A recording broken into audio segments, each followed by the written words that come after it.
On a bright, breathless noon, Colonel Dawes glanced at the sun-flashed gate camera and smiled when he saw the laminated plastic on her lanyard, a plain gray rectangle stamped civilian. No rank. No clearance symbols. Harmless, an errand in sneakers. He raised 2 fingers from his sunglasses to lazy salute the guard, about to wave her through the outer checkpoint, when a row of black SUVs slid into view like a shadow stitched across the road. The presidential motorcade. The lead car braked. Doors opened. Agents in crisp suits spilled out with shoulders tight as violin strings. And the thing that should never happen at a routine base gate on a sunny day happened anyway. The motorcade stopped to pick her up. Dawes froze. Sun hammered the asphalt. The radio on his hip went from idle to fretful hiss. Agents formed a human lane.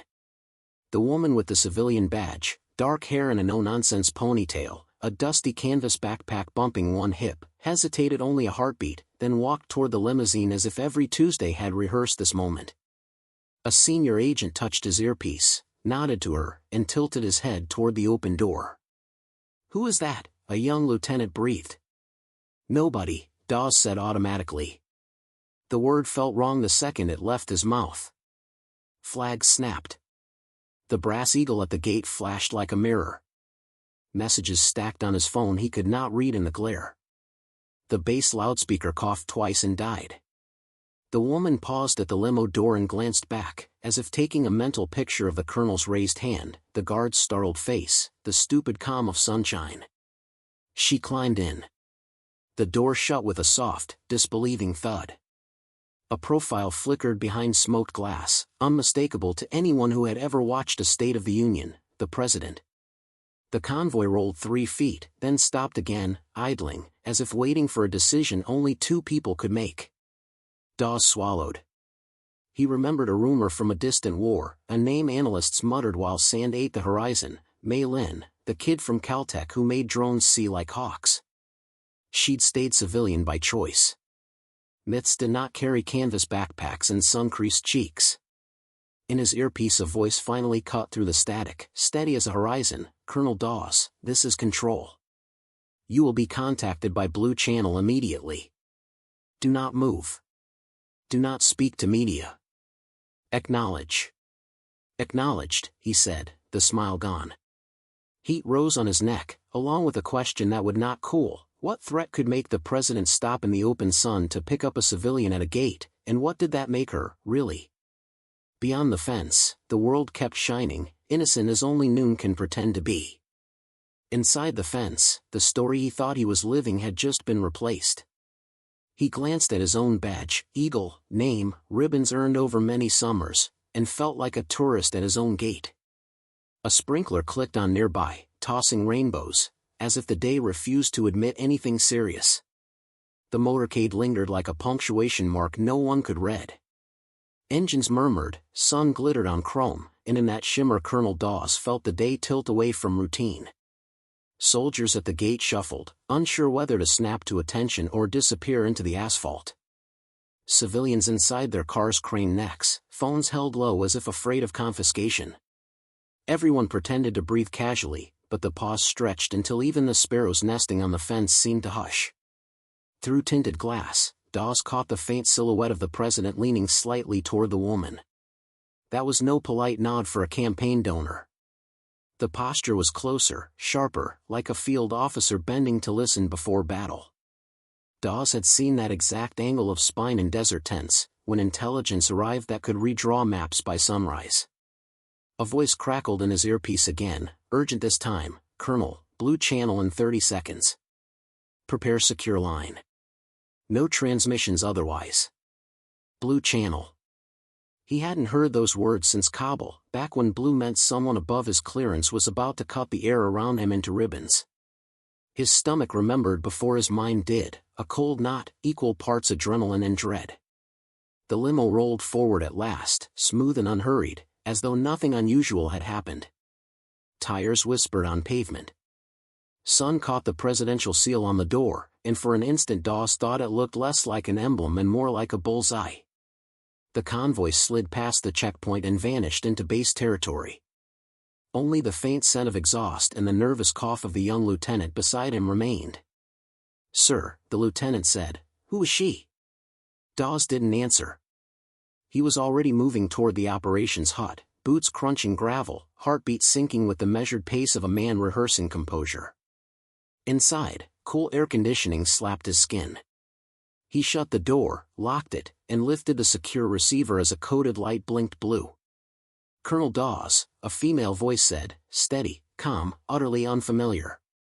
"You will stand by for Protocol 7. Do not disclose the encounter at the gate. Repeat, do not disclose. The individual you saw is designated Aegis. Your orders are to maintain perimeter normalcy until contact." Aegis? The word tasted metallic. "Ma'am, with respect, who the hell is she?" "Classified," the voice said. "Your acknowledgement is sufficient." Click. Silence.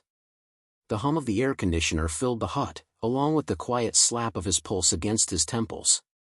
He set the receiver down carefully, as though sudden movement might detonate the room. Aegis. A civilian badge carrying a myth. A backpack that earned a motorcade. He thought again of her glance before she entered the limo, that half-second in which her eyes, dark and unsettlingly calm, had pinned him like a bug under glass. Not recognition exactly. More like selection. Outside, base life resumed its theater of normalcy. Trucks trundled. Cadets jogged in neat lines. But Dawes felt the ground had shifted. Something had entered the sunlit stage that wasn't supposed to exist. And he knew one thing with brutal certainty: the president had not come here to inspect planes, or to rally troops. The president had come here for her. Dawes exhaled, long and slow, staring at the silent receiver. "Aegis," he whispered, as if the name itself might answer. But the only reply was the steady, indifferent brightness pouring through the hut's window. Colonel Dawes spent the next hour pacing the operations hut like a caged animal. Reports flowed across his desk, routine manifests, fuel tallies, training schedules, but none of it mattered. His eyes skimmed the lines without reading. His ears hunted for a second blue channel call that didn't come. At 1,400 hours, sunlight poured hard and unbroken through the blinds. Dawes finally left the hut, drawn back to the gate as if the asphalt itself held answers. The checkpoint looked unchanged, same barrier arms, same guard booth, same scent of cut grass from the perimeter fields, but the memory of the motorcade still pulsed there like a bruise. The young lieutenant intercepted him. "Sir, we checked logs. No civilian with that badge is registered in today's entries. Not in the database, not in the visitor manifest, nowhere." Dawes frowned. "Badges don't materialize out of thin air. Someone printed it." "Yes, sir. But the printer was offline this morning." He studied the lieutenant's face, searching for a hint of incompetence, a cover-up, anything familiar. Instead he saw only the pallor of a man repeating facts he didn't understand. "Lock it down," Dawes ordered quietly. "No chatter. Nothing leaves this gate without my clearance." The lieutenant nodded, relief flickering. Orders felt safer than confusion. Dawes turned away, scanning the horizon. Beyond the fence, children on bicycles wheeled lazily down a suburban street, the world outside basking in the same noon innocence as before. Yet here, inside the perimeter, the air carried a different density. By 1,500 hours, the call finally came. Blue channel again. Same female voice, calm as still water. "Colonel Dawes. Aegis will initiate contact. You are to cooperate fully. No independent action. Do you understand?" "Define contact," Dawes said. "Direct approach. You will recognize it." The line clicked dead. Minutes later, a shadow fell across the hut doorway. Dawes looked up and there she was, the woman from the gate, the canvas backpack still slung over one shoulder, civilian badge swinging lightly against her chest. She hadn't been escorted. No guards. No announcement. Just there, framed by sunlight like she owned the place. "Colonel," she said, voice steady, unhurried. "We need to talk." Every instinct screamed at him to demand identification, to summon MPs, to reassert the chain of command. But the casual authority in her tone rooted him. She stepped inside as if invited, letting the door close on its hydraulic hiss. "You've been told my designation," she said. "Aegis," he replied. She nodded. "Then you know enough to listen." Dawes forced himself to stand straighter. "Why the president? Why here?" Her eyes, dark, unwavering, met his. "Because the next 72 hours will decide whether this base is still American soil." The words dropped into the room like a grenade. Dawes's throat went dry. He opened his mouth, closed it, opened it again. "You're telling me we're under attack?" "Not yet," she said. "But soon." Silence stretched. Outside, the sprinkler clicked on again, throwing arcs of rainbow mist across the fence line, indifferent to the fact that a civilian with a backpack had just declared war inside his hut. Colonel Dawes closed the blinds with one sharp tug. The hut dimmed, the sunlight narrowing to slats across the floor.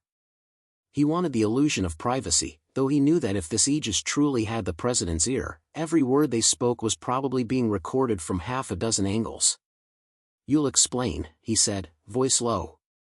She unslung the canvas backpack and set it gently on the desk. Dust clung to the fabric, but the way she handled it was more like ordnance than luggage. She unzipped the top, revealing a tangle of cables, a tablet, and something that looked disturbingly like a miniature satellite dish. "This base," she said, "hosts more than planes and cadets. Beneath it runs the mid-Atlantic fiber spine. 90% of encrypted government traffic rides through here before it branches north and south. For 3 months we've been detecting intrusions, quiet, patient, surgical. Whoever it is, they're building a ladder through the spine.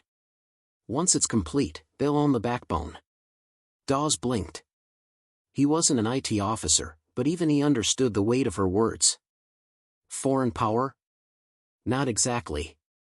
She tapped the tablet, bringing up streams of code that looked like rivers of alien hieroglyphs. "We've traced the activity to proxies bouncing across continents. But the signature is domestic. Someone inside your borders. Someone with clearance." Dawes's gut tightened. Treason was always the ugliest enemy. Why involve the president personally? Why not the cyber division, NSA, anyone? Her eyes flicked up from the screen. "Because this breach touches every agency. Every department. Trust is compromised.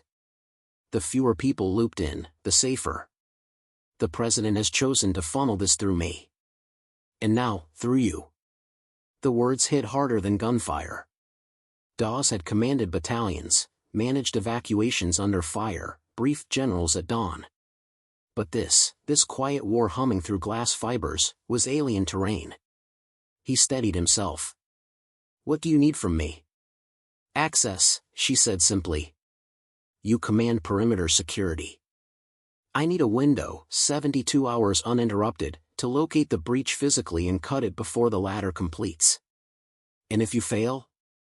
Then whoever's climbing owns your satellites, your communications, your drones, and eventually, your elections."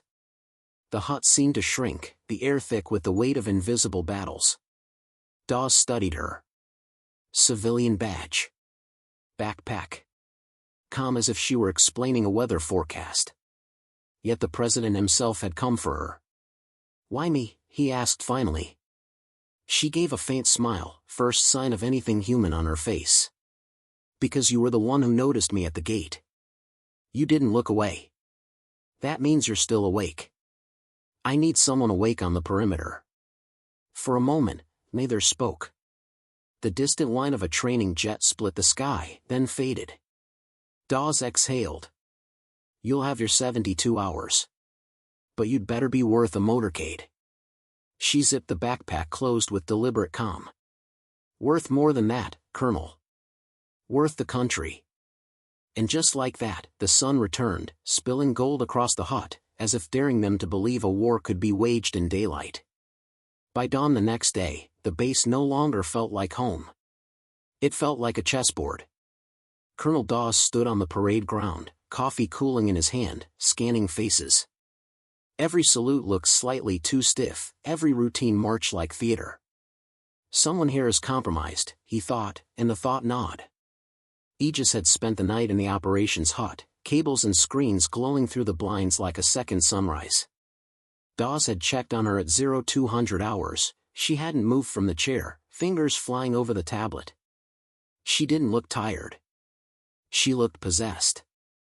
At 0900, the first disruption hit. The base sirens wailed, sharp and sudden. Soldiers spilled into formation, but the alert board showed no incoming aircraft, no perimeter breach. Instead, the comm towers had gone silent. Radios hissed blank static. Dawes' own handset refused to connect. Aegis appeared at his side, as if she'd known exactly where to find him. "It's starting," she said. "What is?" "The climb. They're testing their hold. Shaking the ladder to see who notices." Dawes felt heat crawl up his spine. "Can you stop it?" "Not yet. But I can track it." She tapped her badge, still that harmless gray rectangle, and added, "If you can keep me breathing." By noon, rumors swirled through the barracks. Someone had sabotaged the comm relays. Someone had leaked flight schedules. Someone had seen strangers in the hangar. Each rumor carried the same sharp edge: betrayal. Dawes doubled the guards at the gate, then tripled them. But the unease only deepened. He could feel suspicion taking root, soldier against soldier, eyes darting too long over shoulder patches. At 1500, the breach showed itself again. The power grid flickered. Lights died in the mess hall, came back blue-white in the barracks, then stuttered across the airstrip. A training jet aborted takeoff at the last second, brakes screaming. Pilots cursed into dead headsets. Dawes stormed back to the hut, boots pounding. Inside, Aegis was surrounded by cascading streams of red text. Her face was illuminated by code, but her voice stayed even. "They're not trying to destroy," she said. "They're rehearsing control. Every flicker, every silence, it's them proving they can touch any nerve in this base. At any time." Dawes slammed a fist against the table. "Then tell me who they are." Her eyes lifted to his, unreadable. "Someone very close. Closer than you want to imagine." A chill cut through him sharper than any desert night. He thought of his officers. His staff. The young lieutenant at the gate. Could betrayal wear such ordinary skin? The radio on the wall crackled suddenly, alive again. But it wasn't base control. It was a stranger's voice, smooth, steady, American. "Colonel Dawes. You've chosen the wrong side. Stand down and survive. Resist and you won't." The transmission ended. Just like that. Aegis's fingers never stopped moving. But she looked at him and said, almost gently, "You see? They already know your name." Outside, the sun blazed mercilessly, as if daring the day to admit the darkness crawling beneath it. The radio silence after that message was heavier than gunfire. Colonel Dawes stared at the dead speaker, jaw tight. Whoever they were, they had just stepped from shadows into daylight, and spoken his name like a friend who had been standing beside him all along. By evening, the base simmered with unease. Patrols doubled, doors locked, whispers grew. Dawes' officers reported conflicting intel, missing keycards, falsified logs, security cameras looping empty corridors. It was sabotage, precise and practiced.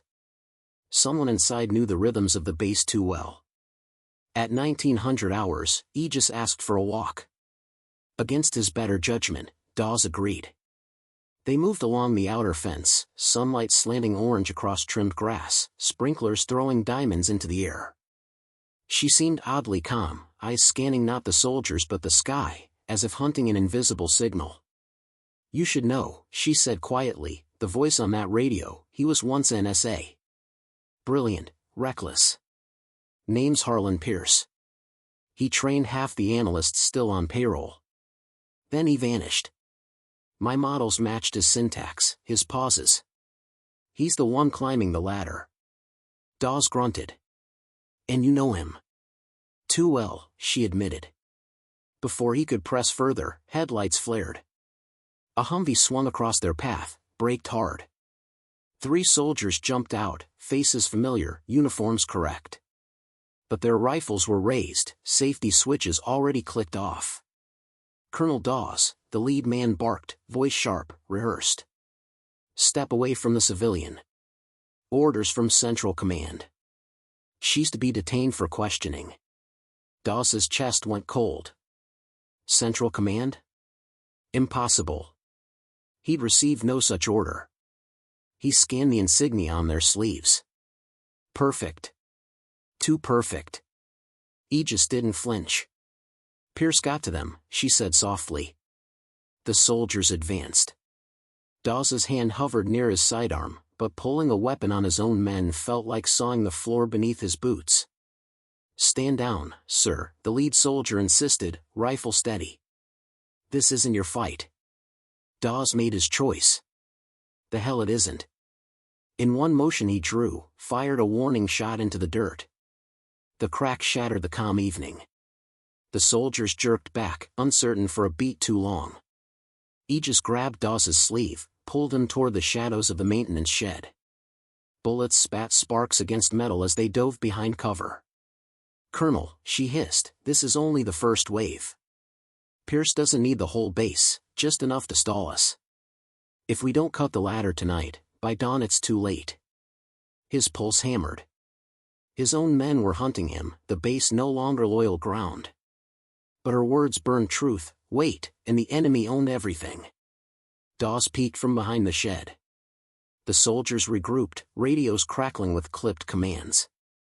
A perimeter was forming. His perimeter. He looked at Aegis. Then we fight on borrowed soil. She nodded once, fierce and certain. And we finish before sunrise. The base at night was no longer the safe grid of roads and barracks Dawes had known for decades. It was a battlefield of shadows, hallways echoing with the footsteps of men whose loyalties he could no longer read. Every corner felt like a question, friend or enemy? He led Aegis through the narrow service tunnels that threaded beneath the hangars. Pipes rattled overhead, carrying steam and water, a heartbeat for the base's body. The concrete walls smelled of oil and iron. Dawes gripped his pistol tight, sweat slicking the handle. His body remembered firefights in deserts, mountains, jungles, but never had he fought a war like this, an enemy hidden not in terrain, but in wires, in mines, in the very loyalty of his soldiers. Aegis kept pace behind him, her canvas backpack swaying with every step. In the glow of a single flashlight, her face was sharp and pale, carved by focus. The junction node is beneath the tower, she whispered. That's where Pierce anchored the ladder. It'll be heavily guarded. Dawes grunted. Then we cut through. At the stairwell that rose toward the tower's underbelly, voices waited, low, sharp, carrying the rhythm of men preparing for violence. Dawes motioned Aegis down, crept forward. 2 soldiers stood in the landing light, rifles slung loose, uniforms perfect. Too perfect. They were watching the wrong direction, eyes on the corridor beyond, confident no one would approach from the tunnels. Dawes stepped out of shadow. Stand down, he barked, the authority of a colonel in every syllable. The soldiers whipped around, rifles jerking up. No hesitation. No recognition. Just execution. Dawes fired first, his shot cracking like thunder in the confined stairwell. The first soldier fell back, weapon clattering. The second fired wild, bullets sparking concrete. Dawes dropped to one knee, squeezed off 2 more shots, and the stairwell fell silent but for the ringing in his ears. Aegis slipped past him, crouched over the steel hatch at the top. Cover me. Dawes positioned himself at the corner, pistol aimed into the gloom. He felt the weight of betrayal pressing down. These weren't strangers, they had worn his insignia, shared his mess hall, saluted his command. And yet they had turned. Not for ideology, not for country, but for Pierce's promise of power. The hatch finally clanged open. Aegis pulled herself up, Dawes following. They entered the junction node chamber, a cavern of steel and circuitry. Racks of servers glowed in rows, their hum filling the air like a swarm of insects. Cables coiled across the floor like serpents. At the heart pulsed the core, blinking red lights, synchronized in a rhythm that felt too deliberate. And then, a voice filled the room, smooth and steady. Dawes. It came from hidden speakers. A voice that knew him, knew his cadence, knew his hesitation. Colonel, I should thank you. You've carried her right where I wanted. Always the dutiful soldier. Always predictable. Dawes's gut clenched. Pierce. The voice chuckled. Correct. You haven't changed. Still clinging to flags and oaths. Do you know what that makes you? Obsolete. The world doesn't belong to uniforms anymore. It belongs to those who can reach into wires and pull nations apart. Aegis was already unpacking her device, fingers fast, eyes hard. Dawes demanded, "What do you want?" Want? Pierce's voice echoed. I already have it. This ladder, it's finished. 72 hours of patience, and I stand higher than any general, any president. I own the sky, the drones, the satellites. The codes that make your missiles fly. I can end wars before you even deploy. Or start them when I choose. You're insane, Dawes growled. No, Pierce said softly. I'm inevitable. Dawes's blood chilled. He turned to Aegis. Can you cut it? Her jaw tightened. Yes. But I'll need 10 minutes. He'll do everything to stop me. Pierce's laugh filled the chamber. 10 minutes?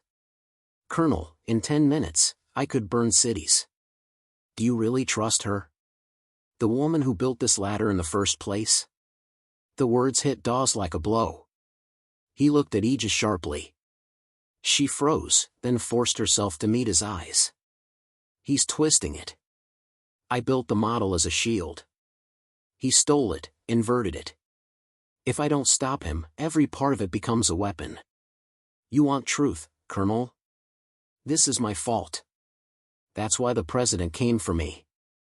Because only I can undo it. Dawes's pulse hammered. Her confession felt raw, dangerous. Pierce's voice slid in again, silk over steel. You see? She admits it. She's the spark. I just carried the flame. Why throw your life away for her guilt? Dawes stared at Aegis. Civilian badge. Backpack. Sneakers scuffed with dust. A woman who should have been invisible, except the president himself had trusted her. Dawes remembered her eyes at the gate, steady, calm, as if she had already weighed the cost of all of this. He raised his pistol, pointed it, not at her, but at the nearest server. Then we finish it. He fired. Sparks exploded, alarms shrieked. The hum of the system stuttered. Aegis lunged forward, slamming her device into the core, fingers flying across her tablet. Pierce's voice snapped into fury. No! Dawes, you fool! The servers roared, lights cascading from red to white, then sputtering into darkness.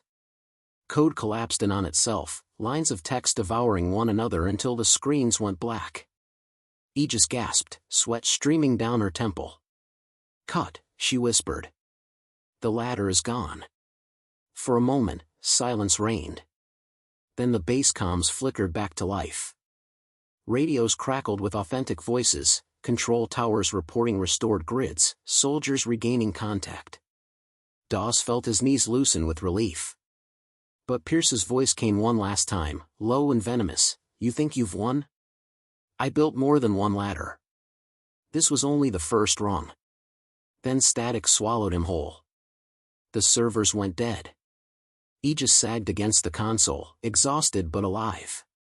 Dawes holstered his weapon, walked to her side, and laid a steady hand on her shoulder. For the first time since the motorcade, he allowed himself